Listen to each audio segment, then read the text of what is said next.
네, 여러분 반갑습니다. 한겨레 데일리 라이브 뉴스 다이브 시작합니다. 어서 오십시오. 고현준입니다. 자, 금요일 뉴스 다이브 함께 해주실 두 분입니다. 노짱자매 노영희 변호사, 장윤미 변호사 함께합니다. 어서 오십시오. 네, 안녕하세요. 예. 야, 텐션 올리니까 너무 좋습니다. 네. 예. 텐션이 이렇게 올라가고 뉴스들도 이제 좀 신나는 뉴스들이 많으면 좋겠는데 뉴스 전반적으로 혼탁해요. 어디서부터 어떻게 손을 대야 될지 어지럽습니다. 모를 정도로 예. 굉장히 많은 뉴스들이 쏟아져 나오고 있고, 뭐 크게 덩어리로 좀 나누자면 뭐 인사청문회 뉴스 있고 특검 수사 내용이 있고요. 그리고 또 뭐 무인기 관련된 뉴스 꾸준히 나오고 있고, 네. 예. 뭐 더 있어요. 이제 뭐 사실은 최근에 집중호우 때문에 피해 입으신 분들 많으시죠. 관련해서 또 대통령과 이 중대본 활동 내용들도 있고 뭐 여러 가지가 있습니다. 이 중에 저희는 이제 특검 수사 내용 꾸준히 지금 쫓고 있고요.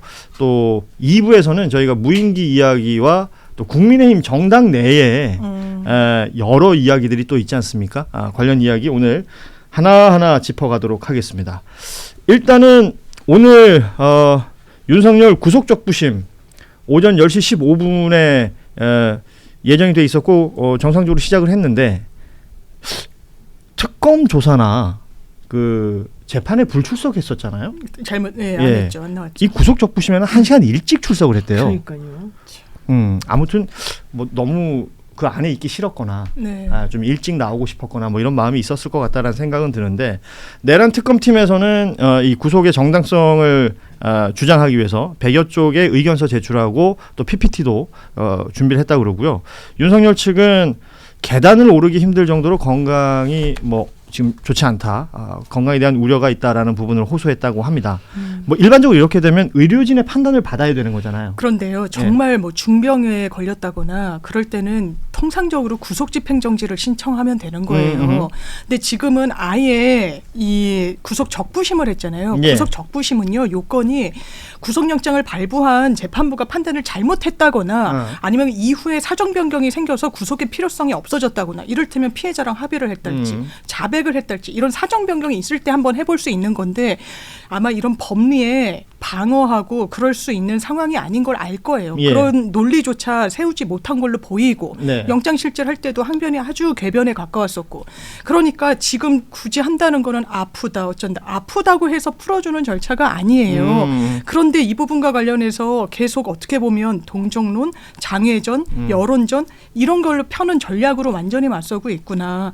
정말 맥을 잘못 짚고 있고 이건 될 리가 없다, 이런 생각이 듭니다. 그 일각에서 나오는 이야기는 이 구속 기한이라는 게 제한이 있으니까 시간 끌기, 그리고 특검의 수사도 시간 제한이 그렇죠. 있으니까요. 이 시간 끌기 어떤 일환 아니겠느냐라는 얘기를 하던데요. 근데 구속적부심 하는 동안에는 정지되지 않나요? 그러니까요. 그 자체가 정지되고. 예. 그러면 이제 또 하나 걱정되는 건 저거잖아요. 우리가 그걸 받지 않습니까? 날짜냐 직위원. 시간이냐 직위원 판사 얘기를 안 할 수가 없는데, 근데 그 이후부터는 또 그냥 시간으로 안 하고 일로 날로 한다. 하기로, 일로 하기로 그 해요. 심우정 당시 총장이 그걸 또 네. 정리를 한 바가 대검에서 있었죠. 한번 예. 하다를 했죠. 그러면 네. 그건 걱정을 안 해도 되는 건가요, 이제? 네, 예. 걱정 안 해도 돼요. 갑자기 직위원 얘기를 하니까 어제 방송을 얘기 안 할 수가 없습니다. 저희가 네네. 이 사법부 계속해서 주목하고 있어야 된다, 놓쳐서는 안 된다, 조희대 직위원 댓글로 좀 많이 달아달라, 그리고 많이 퍼뜨려달라라는 말씀 드렸는데, 저희가 생방송 끝나고 나서도 클립에도 계속 관련 댓글이 올라와요. 저도 다시 봤더니 예. 계속 그 댓글들을 달아주셔서 제작진도 좀 뭉클했다 그러고, 그러니까. 감동받았다. 예. 아니, 그러니까 고현준 평론가가 진짜 진행을 잘하는 거예요. 대단한 거 아니겠습니까? 끝나 그것도 타이밍을 딱 끝나는 타이밍에 맞춰가지고 사람들이 딱 그것만 집중해서 쓸 수 있게끔. 야, 진짜 네. 훌륭한데. 타이밍도 절묘했기 때문에 또 많은 분들이 왜냐면 와주신 앞에 거구나. 중간에 얘기했으면 하다가 말잖아. 또 다른 얘기로 덮일 수 그치, 있는데, 그치. 예. 그런 걸 다 생각한 건 아니었는데 결과적으로 결국은 저희 그 한겨레 TV 뉴스다이브를 이제 애청해 주시는 분들이 그 마음이 그럼 동했던 너무 것이 고맙고 아닌가. 예쁘고, 예. 아니 마음이 너무 고맙고 또 다 우리 식구다 이런 느낌을 그렇지. 받는 한 것 팀이다. 같아요. 예. 예. 그런 의미에서 지금 들어가 있는 약 3,000여 분, 오, 예. 한 분씩 더 데리고 오시기 바랍니다. 6천을 만듭시다. 그렇죠. 예. 근데 지금 이 한겨레에서 예. 가장 잘 나가는 사람이 고현준 아니에요? 제가요? TV에 매일 들락날락 거리긴 하는데요. 예.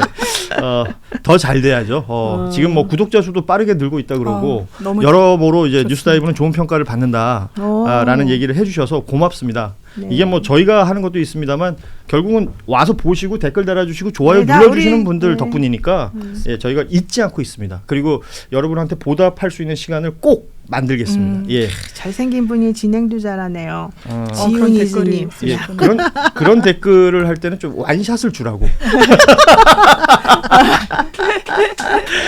자, 오늘 특검 세계 특검 모두 바쁘게 움직이고 있습니다. 먼저 이 최혜병 특검, 이명현 특검부터 좀 보자면 대대적인 압수수색을 시작했어요. 임성근 전 해병 1사단장 자택 그리고 임성근 사단장의 아내 부인에 대한 압수수색도 있었다 그러고 그리고 국민의힘 이철규 의원 자택과 의원회관 사무실 그리고 극동방송을 또 압수수색을 했다라는 소식입니다. 이게 오전마다 이제 정례 브리핑을 하니까 정현민 특검보가 브리핑을 하는 내용이었었는데 임성근과 그 주변 인물에서 시작해서 대통령 또는 대통령실 주변 인물로 여러 통로로 임성근의 구명 로비가 연결된 정황이 있다. 그 사건의 중요 시점마다 이들과 연락을 주고받은 당사자 중에서 확인이 필요한 사람들 압수수색한다라는 거였거든요. 그럼 이렇게 많다는 거잖아요. 그렇죠. 예. 완전히 많다는 거고 일단 임성근 그리고 관련자들 휴대전화를 다 포렌식을 한 거 아니에요. 예. 그랬을 때 본인 부인이랑은 사의 표명했을 때 14번인가 하루에 그렇습니다. 전화를 해요. 예. 그리고 군 관계자들을 조사했을 때 임성근 사단장의 부인이 상당히 적극적이었다. 남편 문제, 뭐 승진이나 이런 부분에 대해서 뭐 또 군의 특성이 또 있잖아요. 그런 예. 평가가 있었다는 사람이고 심지어 김건희 측근과 집중적으로 통화를 했다는 그 부인이 그런 보도까지도 왔고 확인이 되고 있는 그런 상황에서 오늘 압수수색이 나온 그 핵심은 주요 고비마다 구명 로비를 했던 것으로 보이는 인물들이에요. 거기에 한 축이 이철규. 아직은 예. 참고인 신분입니다만 아니 내가 전화 한 번 했다고 이렇게 압수수색하는 게 맞냐라고 본인은 항변했습니다만 그 주장 언제까지 할 수 있을지 모르겠습니다. 예. 왜 그 주요 시점에 전화를 했는지 본인이 밝혀야 될 거예요. 예. 극동방송은 그렇습니다. 임성근 사단장이 여러 방로로 자신을 살리려고 노력을 백방으로 한 것 같아요.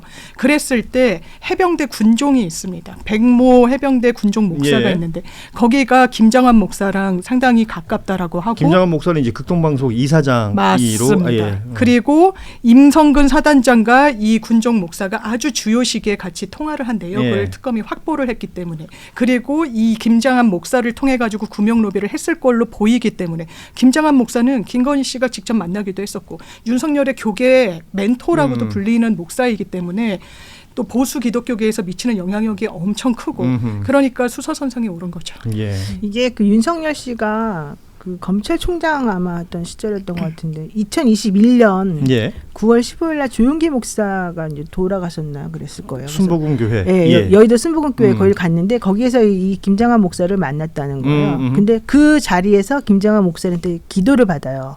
그러니까 김 목사가 뭐라고 했냐면 하나님을 믿으세요. 이제 이렇게 얘기를 해줬대요. 예. 그리고 난 다음에 김건희 씨가 윤석열이 이제 검찰총장이 된 거예요. 그러고 난 다음에. 그러니까 이제 너무 기뻐가지고 개인적으로 이제 그 좋았던 거, 개인적으로 힘들었던 거 이런 것 등등등등을 이 김장한 목사에게 설명을 해주면서 또 마음의 정화를 받았대요. 그러니까 그 목사가 인내로 충분히 당신은 극복할 수 있다 이러면서 또 정신적으로 위로를 해줬대요. 그러면서 둘이 관계가 이제 계속해서 사적으로 이어졌다가 2022년 2월에 예. 또다시 김건희 씨가 김장한 목사를 찾아가서 만났다는 거예요. 어허. 근데 상당히 고비마다 김장한이라는 사람을 많이 의지했던 것으로 보이니까 이 둘 간의 관계가 매우 이제 밀접하고 끈끈해 보이잖아요. 예. 근데 이 사람이 임성근의 이 구명 로비에 한 창구가 될 수 있다. 한 창구가 됐다. 이게 되게 중요한 거죠. 왜냐하면 이 사람이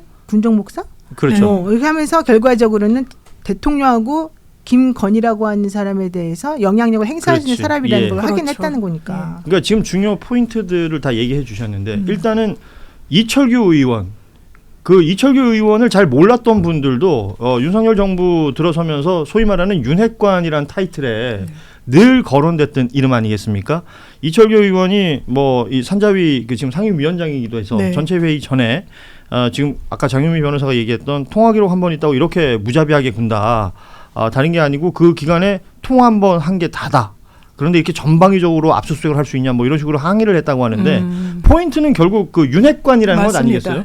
그러니까 이철규라는 국회의원을 타고 대통령 부부에게 접근할 수 있다. 네. 라고 봤다면 이쪽 창구를 이용했을 수도 있는 것이고. 당연한 거죠. 통화 한 번 했다고 법원에서 영장 발부되지 않습니다. 예. 범죄 혐의가 어느 정도 소명됐으니까 뒤져보라고 영장을 내주는 거예요. 그러니까 딱 통화, 뭐 이를테면 관계자와의 한 번 일회성 통화 그치지 않았을 거예요. 예. 맥락이 있었을 겁니다. 아마 추정하기로는. 이렇게 해가지고 임성근을 구명하기 위한 관계자들의 점 역할에 이철규의 역할이 있었구나라고 볼 수 있는 그 흐름이 있었을 거예요. 본인 그냥 마치 꼬리 자르듯이 나 전화 한 번 한 거 가지고 그걸 가지고 그러냐 안 했다고는 말 못하는 거예요. 예. 그 맥락에 대해서도 설명할 날이 올 겁니다. 자, 이게 애초에 임성근 전 해병 1사단장 구명 로비 의혹은 그 우리 다 알고 있는 멋쟁 해병이라는 그렇죠. 단톡방에서 이종호 블랙펄 리메스 대표가 이름을 거론하면서 시작된 거고 네. 그리고 이제 공익제보자 김규현 변호사가 전화 통화했던 내용들이 폭로가 됐지 않습니까? 카톡방에서. 예, 그리고 그때 그 이종호 씨 목소리 저는 정확히 기억나요. 야, 임성근이가 사표를 낸대. 뭐 누가 전화를 해서 그렇게 얘기해줬다면서 내가 절대 사표 내지 말라 그랬어. 내가 VIP한테 얘기하겠다. 네. 뭐 이런 얘기를 했단 말이에요. 네, 맞아요. 그래서 그때 VIP가 누구냐, 그랬죠. 윤이냐, 김이냐, 뭐 이런 얘기도 막 하고 그랬었단 말이죠.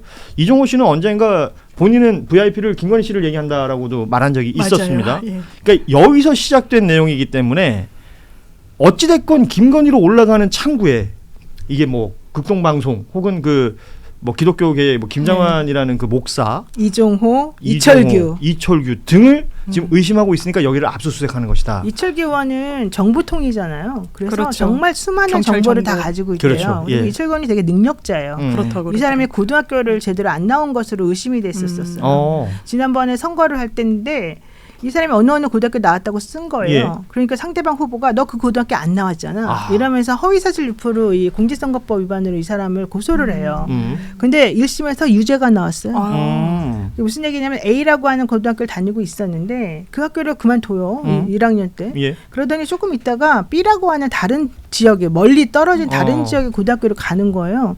근데 그 다른 고등학교를 갔는데 자기 반에 누가 친구인지도 모르고 선생님 이름도 모르고 매점이 어디 있는지도 모르고 막 하나도 아는 게 없는 거예요. 게다가 그 사람의 그 3학년 때 생활기록부에는 얘가 아예 학교를 안 나온 것처럼 이렇게 막 써 있고 그다음에 선생님이 이제 2학년하고 1학년 때 이렇게 막 뭐 써주잖아요.